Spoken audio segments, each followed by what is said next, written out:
very happy Dussehra to everyone. I hope you had a wonderful festival. I hope you had a wonderful week of festivals. This Dussehra, I wanted to connect with you to talk to you about your power.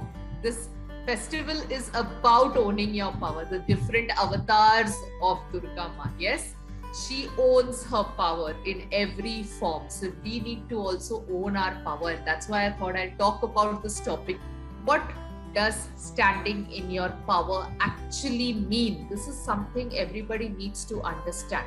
Do you agree, first of all, that yes, you need to stand in your power? Otherwise, you are only going to just sway like the wind.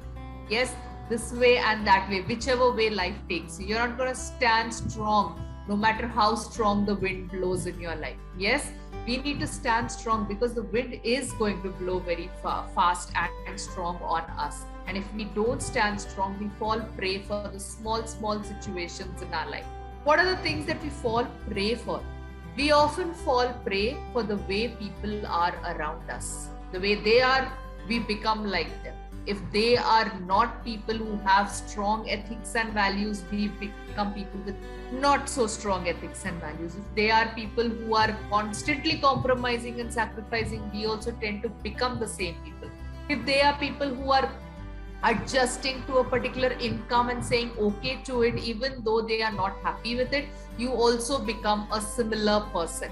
If they are people who are compromising in their relationships, in their health, in their finances, then you become a person who is compromising in all these areas. Yes. What is the next thing? We often fall prey for our own habits and beliefs, which we have created from so many years. We know that a certain habit and belief is not supporting us, but we don't want to change it.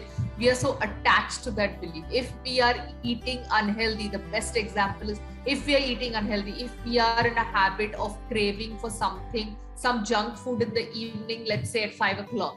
Yes. Then we constantly have that habit of wanting to eat some kind of junk every day at 5 o'clock. That becomes a habit, and we start believing that we want to have that particular junk food at that time, even though we know it is not good for our health. We often fall prey for our own habits and our own beliefs. Yes. Now, when this happens, it is not the external factors that need to change, rather the internal factors that need to change. We constantly feel that if we change the place we are staying, we stay near hotels. If we shift and we stay in a place where there are lesser hotels, then I might not eat outside food. We often remove the app from our phone and we think that we'll stop eating outside food. But what happens is we are not going inside and attacking the underlying belief system.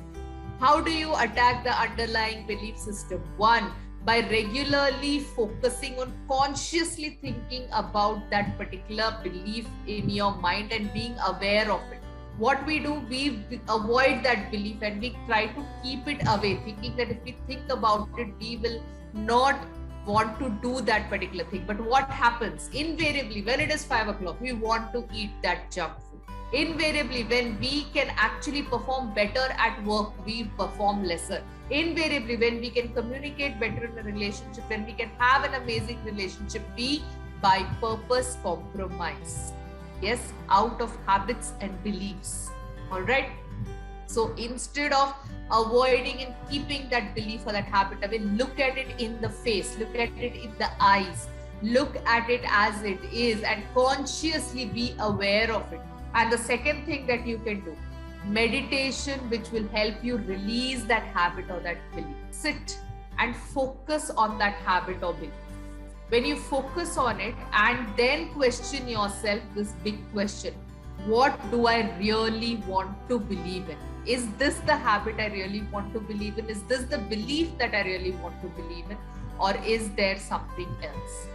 Then your mind will automatically give you the options of what are the beliefs that you actually want to believe. You want to believe that you can have an amazing body. You want to believe that you can control your tongue, your taste buds. Yes, you don't want to believe that you are your body's control, right?